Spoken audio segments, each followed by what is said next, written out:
এটা পুরনো সাথীদের ও বিশেষ করে জিম্মাদারদের খেয়াল রাখা উচিত যে তারা দাওয়াতের ময়দানে মেহনত ও কুরবানি কি আমিরের হুকুমের কারণে করছেন নাকি আল্লাহর হুকুমের কারণে করছেন।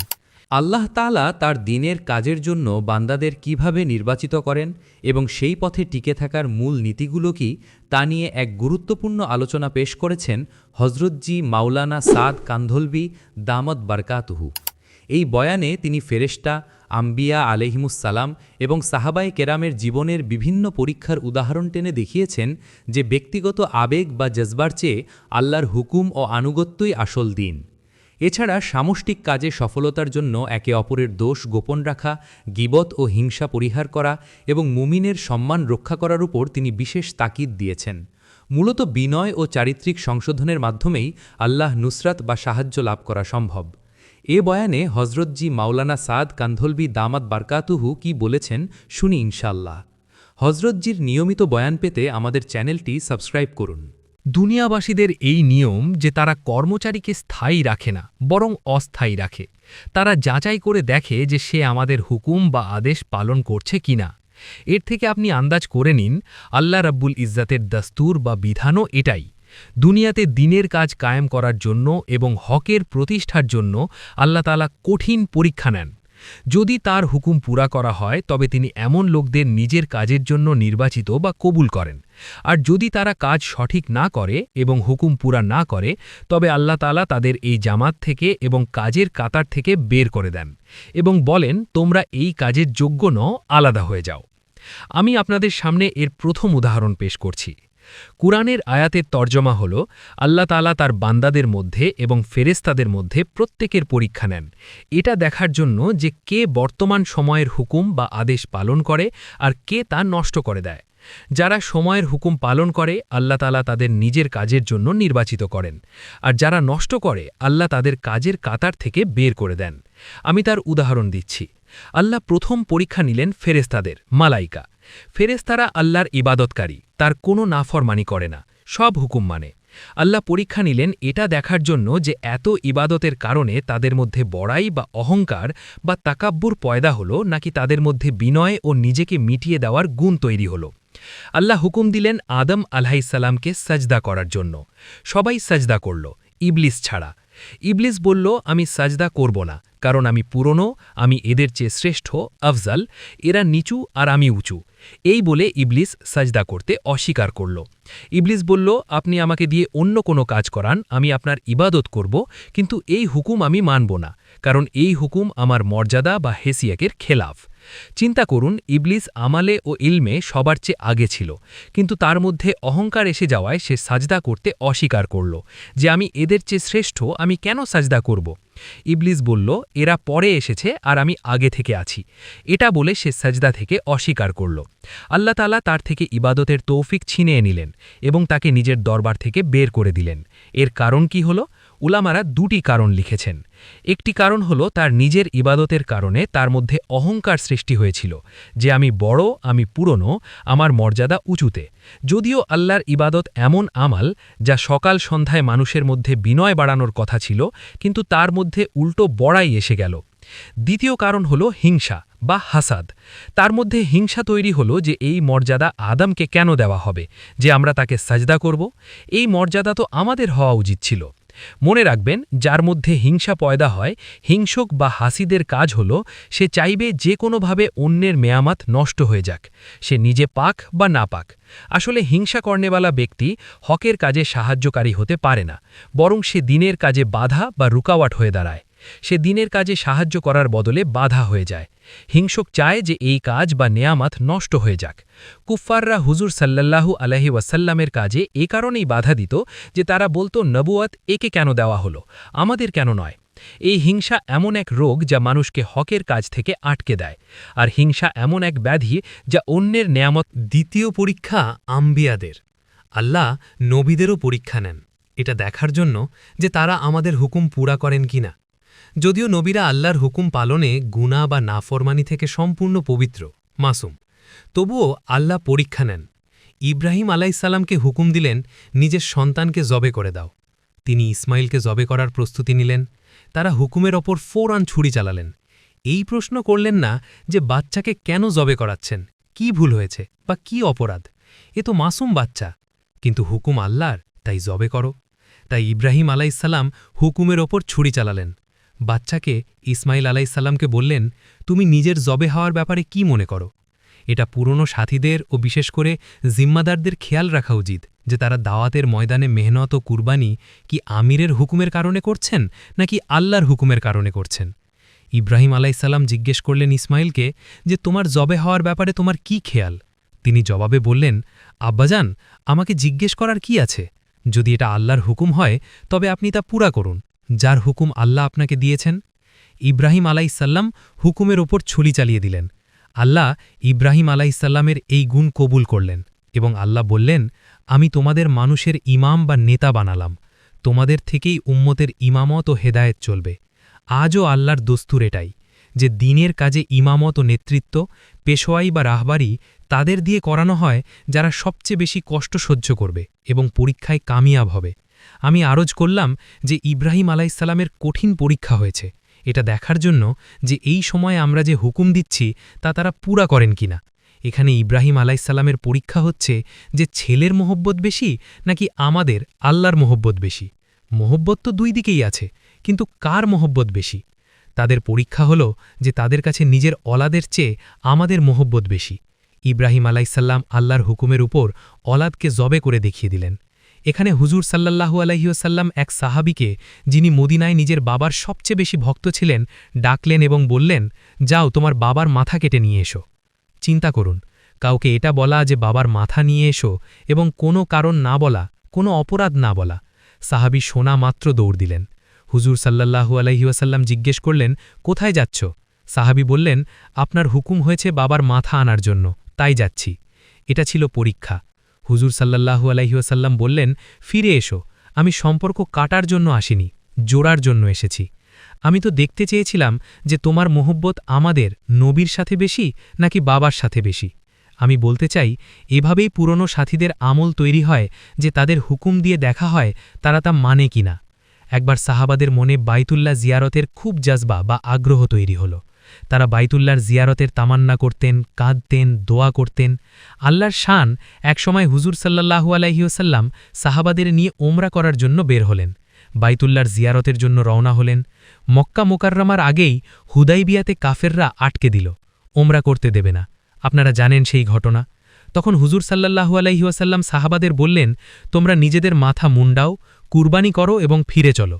সাহাবারা বললেন, ইয়া রাসূলাল্লাহ, আমরা তো ওমরা করতে এসেছি, এহরাম বেঁধেছি, ফিরে যাব কেন? হুজুর সাল্লাল্লাহু আলাইহিওয়াসাল্লাম বললেন, এটা আল্লাহর হুকুম, তোমরা ফিরে চলো। এটা ছিল সাহাবাদের জন্য বড় পরীক্ষা। ওমর রাদিয়াল্লাহু আনহুর মতো জালিলুল কদর সাহাবী আবেগে এসে বললেন, আপনি কি আল্লাহর নবী নন? আমরা কি হকের উপর নই? হুজুর সাল্লাল্লাহু আলাইহিওয়াসাল্লাম বললেন, আমি আল্লাহর বান্দা ও রাসূল, আমি তার নাফরমানি করতে পারি না। তিনি আমার সাহায্যকারী, আমাকে ধ্বংস করবেন না। হজরত আবু বকর রাদিয়াল্লাহু আনহুও ওমর রাদিয়াল্লাহু আনহুকে একই উত্তর দিয়েছিলেন। এটা ছিল আল্লাহর হুকুম মানার পরীক্ষা। হুজুর সাল্লাল্লাহু আলাইহিওয়াসাল্লাম মন খারাপ করলেন যে সাহাবারা হুকুম পালনে দেরি করছেন। উম্মে সালামা রাদিয়াল্লাহু আনহা পরামর্শ দিলেন, আপনি কাউকে কিচ্ছু না বলে নিজের মাথা মুন্ডান।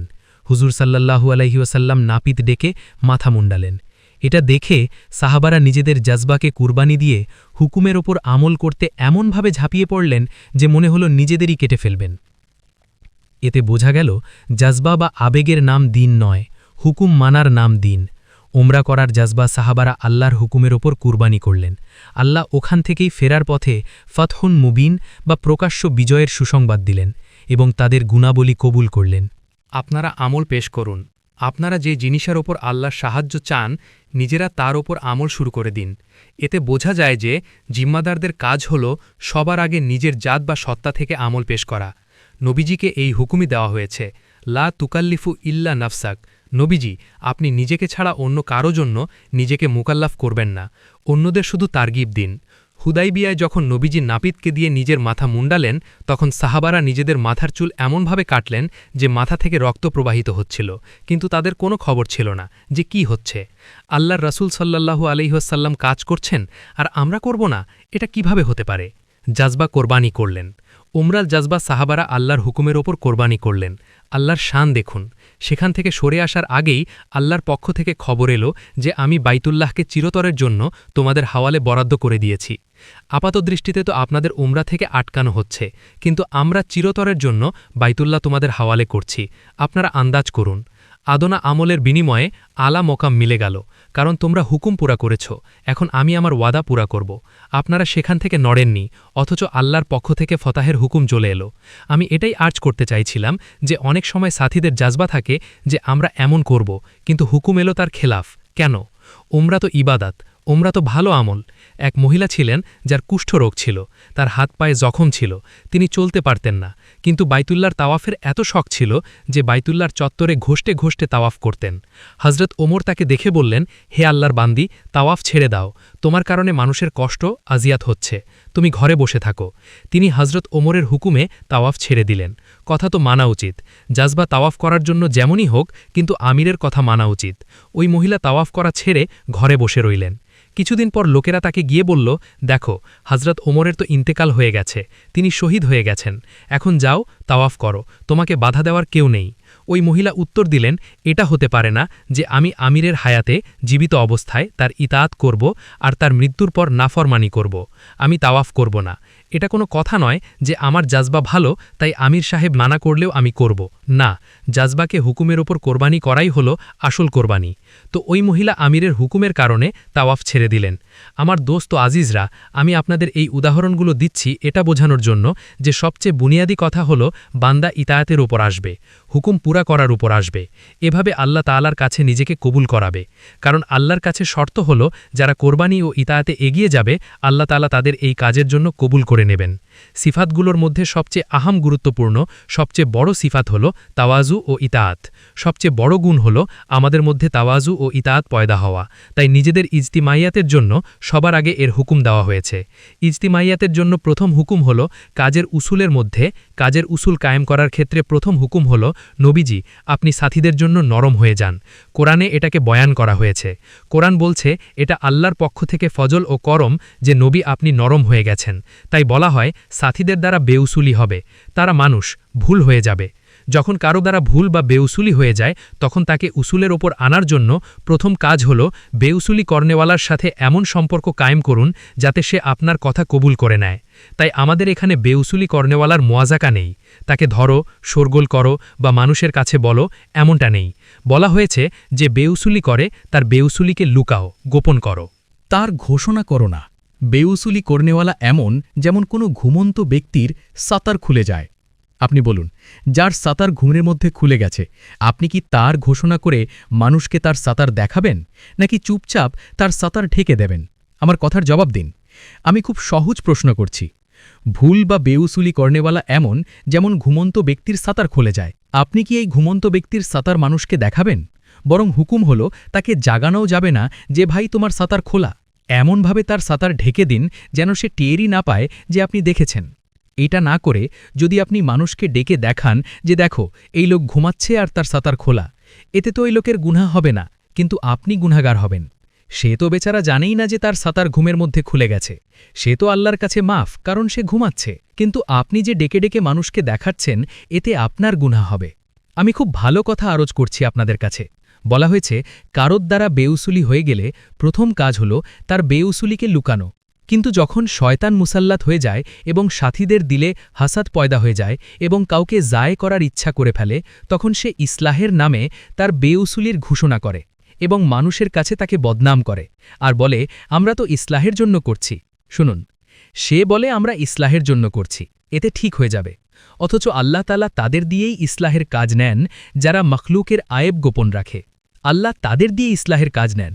যে অন্যের ভুল মানুষকে বলে বেড়াবে, আল্লাহ তার দ্বারা ইসলাহের কাজ নেবেন না।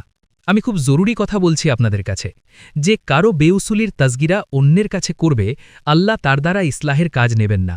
কেন? কারণ যদি তার ইরাদা ইসলাহ করার হতো তবে সে তার বেউসুলিকে গোপন করত এবং তার সাথে খায়ের খোয়াহিয়ের মামলা করত। সে যে তার বেউসুলির এলান করছে, এর অর্থ হল তার ইরাদা এই লোকটাকে জায় করার, ইসলাহ করার ইরাদা তার নেই। আমি উদাহরণ দিচ্ছি। হজরত উমার রাতে গলিতে চক্কর লাগাচ্ছিলেন, টহল দিচ্ছিলেন। এক ঘরে দেখলেন আলো জ্বলছে, চিরাগ জ্বলছে। কাছে গিয়ে শুনলেন ভেতর থেকে গানের আওয়াজ আসছে। হজরত উমর দেয়াল টপকে ভেতরে প্রবেশ করলেন। দেখলেন এক বয়স্ক ব্যক্তি, যার দাড়ি পেকে গেছে, জীবনের শেষ বয়সে পৌঁছেছে। সে শরাব পান করছে এবং কোনো গায়িকা গান গাইছে। সে নেশায় মত্ত হয়ে আছে। হজরত উমর তার কাছে পৌঁছে গেলেন। উমর রাদিয়াল্লাহু আনহু বললেন, আচ্ছা, এই গুনহা হচ্ছে? বৃদ্ধ লোকটি বলল, উমর, আমি তো এক গুনহা করেছি, যে আমি শরাব পান করছি। আপনি 3 গুনহা করেছেন। আপনি আমার আয়েব তালাশ করেছেন, তাজাসসুস, অথচ আল্লাহ আয়েব তালাশ করতে মানা করেছেন। আমি দরজা দিয়ে আসিনি, আপনি আমার ঘরে দেয়াল টপকে এসেছেন। আর আপনি অনুমতি ও সালাম ছাড়া প্রবেশ করেছেন। আপনি 3 গুনহা করেছেন, আমি 1 গুনহা করেছি। হযরত ওমর রাদিয়াল্লাহু সেখান থেকে কাঁদতে কাঁদতে বের হলেন। ভাবলেন, আমার দ্বারা গুনাহ হয়ে গেছে। আমি এক ব্যক্তির ঘরে ঢুকে তার আয়েব দেখেছি। ওমর রাদিয়াল্লাহু সেখান থেকে কাঁদতে কাঁদতে বের হলেন এবং কাউকে বললেন না যে ঘরে কি দেখেছেন। চুপচাপ বাইরে চলে এলেন। ওই বৃদ্ধ লোকটিও ওমরের ভয়ে তাওয়াফ করা বা মসজিদে আসা ছেড়ে দিল। কিছুদিন পর ওই বৃদ্ধ হযরত ওমরের কাছে এলো। সে পেছনে লুকিয়ে বসল। হযরত ওমর তাকে দেখে ফেললেন। বললেন, অমুককে আমার কাছে নিয়ে এসো। বৃদ্ধ ভাবল, আজ মজলিসে সবার সামনে কথা খুলবে এবং আমি সবার সামনে রুসওয়া বা অপমানিত হব। হযরত ওমর তাকে কাছে ডাকলেন এবং তার কানে কানে বললেন, বড় মিয়া, আমি সেই রাতে তোমার শরাব পানের কিস্সা কাউকে বলিনি। আমি জানি আর আমার আল্লাহু জানেন। বড় মিয়া বললেন, ওমর, আপনিও কান কাছে আনুন। আমি ওই দিন থেকে আজ পর্যন্ত আর শরাব পান করিনি, তওবা করেছি। কারণ কি? কারণ হল আল্লাহ তাআলা ইসলাহের কাজ তাদের দিয়েই নেন যাদের অন্তরে মুসলমানের আজমত থাকে, যারা মুসলমানের আয়েব খুলতে ভয় পায়, মুসলমানের ইজ্জতের খেয়াল রাখে এবং মুসলমানকে বদনাম করা থেকে বাঁচে। আপনারা চিন্তা করুন, হযরত ওমরের জামানায় এক মেয়ের দ্বারা জিনা হয়ে গিয়েছিল। জিনা হওয়ার ফলে তাতে আয়েব পয়দা হল, কিন্তু মেয়েটি তওবা করে নিয়েছিল। এরপর ওই মেয়ের বিয়ের পায়রাম এলো। মেয়ের বাবা হযরত ওমরের কাছে পরামর্শের জন্য এলেন। বললেন, আমিরুল মুমিনিন, আমার মেয়ের দ্বারা অতীতে ভুল হয়ে গিয়েছিল, জিনা হয়েছিল। এখন বিয়ের প্রস্তাব এসেছে। আমি কি ছেলের পক্ষকে জানাবো যে আমার মেয়ের এই আয়েব আছে? হযরত ওমর রাদিয়াল্লাহু বললেন, খবরদার, যদি তুমি মেয়ের এই হাল ছেলের বাড়ির লোককে জানাও, তবে আমি তোমাকে এমন শাস্তি দেব যা পুরো দুনিয়া দেখবে। দুনিয়ার জন্য ইবরাত হয়ে যাবে তোমার শাস্তি।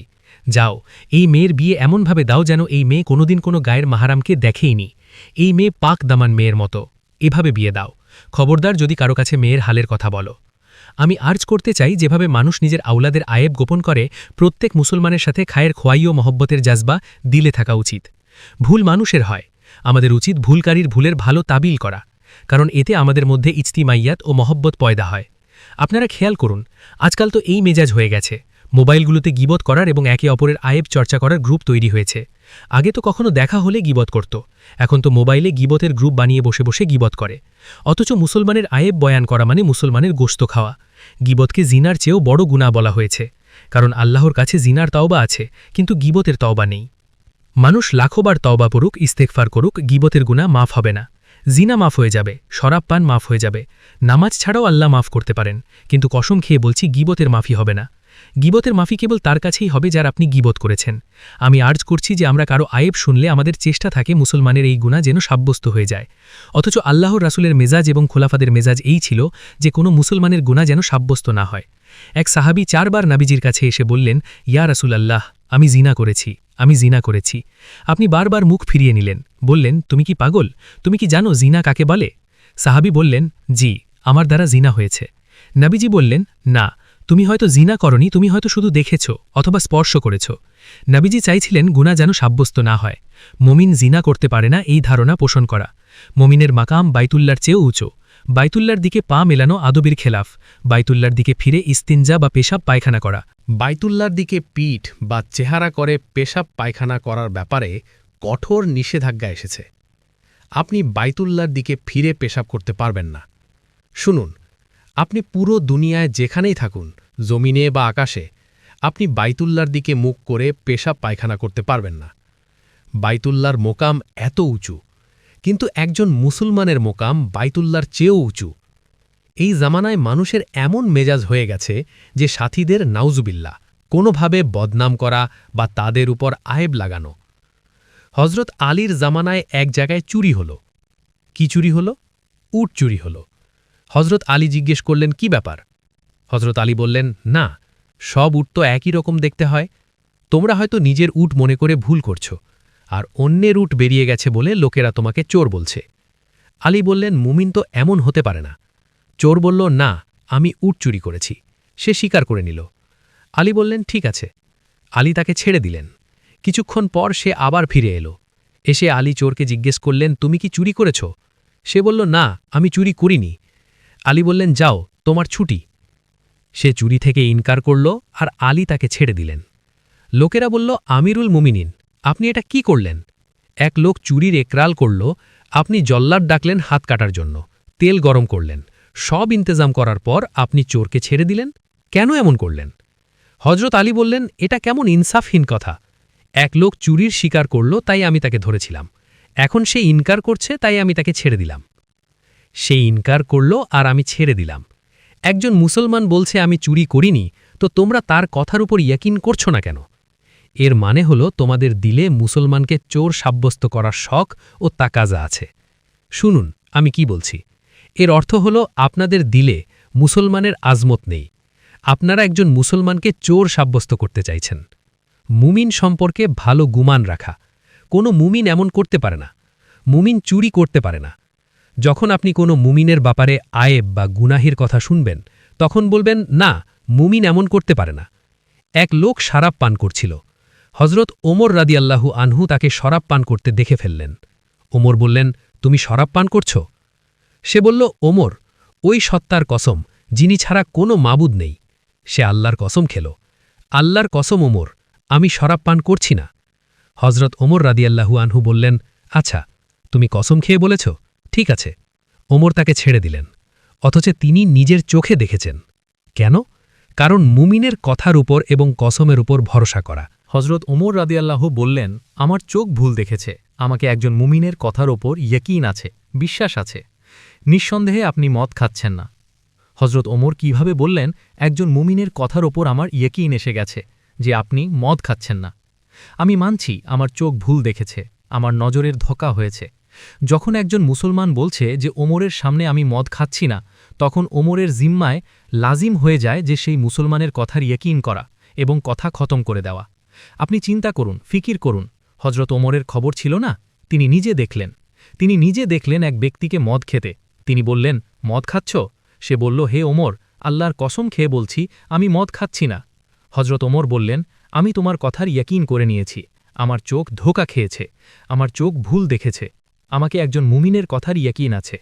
আপনারা শুনুন, মুমিনের কথার ইয়কিন নিজের চোখের চেয়ে বেশি করছেন হজরত ওমর। তাই আমি বলতে চাই যে উম্মত যে তৈরি হয়েছে তা সংকীর্ণ দিল দিয়ে তৈরি হয়নি, এটা এমন ওটা তেমন না। উম্মত তৈরি হয়েছে উসাতে কলবি দিয়ে। একজন মুসলমানের মকাম দিলে বাইতুল্লাহ থেকে উঁচা হওয়া চাই। এক ব্যক্তির ভুল হয়ে গেল, সে মসজিদে পেশাব করে দিল। মানুষ বলল, দৌড়াও, ধরো, পাকড়াও, রোকো। হুজুর বললেন, না, কিছু না, এটা কিছু না।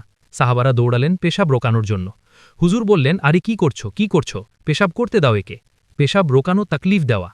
মানুষ পেশাব শুরু করে যদি আটকায় তবে তার কত কষ্ট হবে। হুজুর বললেন, তাকলিফ দেওয়া মুসলমানকে? একজন মুসলমানকে তাকলিফ দেওয়া? মসজিদ নাপাক হওয়া অনেক বড় কথা। হুজুর বললেন, পেশাব পুরো করতে দাও।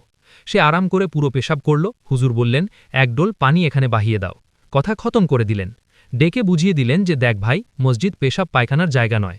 রিওয়ায়াতে এতটুকু সাবিত আছে, আপনারা গৌর করুন, যদি আজকের জামানায় কেউ এমন করে ফেলে তবে হয়তো লোক দু চার হাত তাকে মেরেও দিবে এবং ধাক্কা দিয়ে মসজিদ থেকে বের করে দিবে আর বলবে, তুমি মসজিদে পেশাব করেছ, তোমার খবর নেই মসজিদ নামাজের জন্য? মসজিদওয়ালারা কত শোর মাচাবে, কত হাঙ্গামা হবে যদি কোনো লোক মসজিদে পেশাব করে দেয়। তার পেশাব খাতা হয়নি, এমন না যে বেচারা বিমার ছিল, আচানক পেশাব বেরিয়ে গেল, না, সে জানবুঝকার পেশাব করেছে মসজিদে। আপনারা চিন্তা করুন, সে পেশাব মসজিদে জেনে বুঝে করেছে, এমন না যে বিমার ছিল। রিবায়েত পড়ুন আপনারা। সে কায়দা পেশাব করল আর সাহাবারা দৌড়ালেন রোকানোর জন্য। হুজুর বললেন, তাকে পেশাব পুরো করতে দাও। পেশাবের দারমিয়ান রোকা তাকে তাকলিফ দেওয়া হয়। তো আমি আর্জ করলাম, এটা এই কাজের পেহেলা উসুল যে আমরা নার্মি ইখতিয়ার করি। শক্তি করা আর পাকাড় করা আর তাদের মুয়াখাজা করা এটা দাওয়াতের মেজাজ না। দাওয়াতের মেজাজ এটা না। দাওয়াতের মেজাজ এই যে ভুল করনেওয়ালার সাথে এত মোহব্বত করে নাও আর তার এত করিব হয়ে যাও যেন সে তোমার কথা কবুল করে নেয়। হুজুর ফরমালেন যে তার করিব হয়ে যাও যাতে সে তোমার কথাকে তসলিম করে নেয় এবং তোমার কথা কবুল করে নেয়। ফরমালেন যে এটা তরিকা। এক ব্যক্তিকে উসুলে আনার তরিকা এই যে আপনি তার করিব হয়ে যান, তবে সে আপনার কথা কবুল করে নিবে। তাই ফরমালেন, মুমিনের ব্যাপারে বদগুমানি থেকে বাঁচো। মুমিনের ব্যাপারে বদগুমানি থেকে বাঁচো। কুরআনও বলে, ইয়া আইয়ুহাল্লাযীনা আমানু ইজতানিবু কাসীরাম মিনাজ-জান। হে মুমিনগণ, তোমরা অধিক ধারণা থেকে বেঁচে থাকো। বদগুমানি কোথা থেকে হয়? বদগুমানি শয়তান পয়দা করে। শয়তান মুসলমানদের দিলে মুসলমানের তরফ থেকে ওয়াসওয়াসা আর খেয়ালাত পয়দা করে। দিলে আসে যে ফলানা কেমন হবে, তারপর তার তাজাসসুস হয় যে চলো তাহকিক করি। হাদিসে আসে এক আদমি আসবে বড় বুজুর্গের সকালে, চেহারা বড় নুরানি হবে, জামা অনেক লম্বা হবে, দাড়ি খুব নুরানি খুব লম্বা হবে, আর আপনি তার চেহারা দেখে বলবেন এ আদমি মিথ্যা বলতে পারে না। আপনি মনে করবেন এ বড় সত্যবাদী আদমি, সে আপনার কাছে এসে বলে যাবে যে অমুক সাহেব এমন করেছে, আর অমুক সাহেব এমন আছেন, আর অমুক সাহেবও বেউসুলি করছেন, আর অমুক সাহেব থেকে এই ভুল হয়েছে। শুনুন, আমি খুব মজার কথা আপনাদের শোনাচ্ছি। আপনারা সেই বুজুর্গের কথাকে কবুল করবেন আর লোকদের বলবেন যে এক আদমি খবর পৌঁছিয়েছে, সে আদমি সকল থেকে খুব নেক মালুম হয়, আর তার কথাকে সত্য মানা যাবে, আর সেই আদমি এমন যে মিথ্যা বলতে পারে না, ও অনেক বড় নেক আদমি, সে এই কথা বলেছে। লোক জিজ্ঞেস করবে সে আদমি কে, নাম বলো। সে বলবে আমি নাম তো জানি না, সকল থেকে চিনি তাকে। নজরে আসলে আমি আপনাকে বলবো যে এই ব্যক্তি কথা বলেছে। হাদিসে ফরমালেন সে শয়তান ছিল। সে তোমাদের দারমিয়ান ইখতেলাফ পয়দা করার জন্য আর তোমাদের দারমিয়ান ঝগড়া পয়দা করার জন্য সে এক কথা ছেড়ে চলে গেছে। সে শয়তানই ছিল, হাদিসে সাফ আছে। আমি হাদিস বায়ান করছি। হাদিসে আসে যে সে ভালো সকলে আসবে আর আপনাকে বলে যাবে যে ফলা আদমি এমন, ফলা আদমি এই করে দিয়েছে, ফলা আদমি এমন। আর আপনারা সেই শয়তানের কথায় এসে আপোষে তাজকিলা করবেন। লোক জিজ্ঞেস করবে এই কথা কে বলেছে? সোনারা বলবে ফলা আদমি বলেছে। সে আদমি কে, কোথায়? যে আমরা নাম জানি না, সকল থেকে চিনি। ফরমালেন হাদিসে যে সে শয়তান ছিল, যে তোমাদের মাঝে ইখতেলাফ পয়দা করার জন্য আর তোমাকে গইবাতে মশগুল করার জন্য তোমাদের সামনে এক কথা ছেড়ে গেছে। তাই আমি তাকিদের সাথে আর্জ করলাম যে মুমিনের ব্যাপারে বাদগুমানি থেকে বাঁচো। মুমিনের ব্যাপারে বাদগুমানি করো না,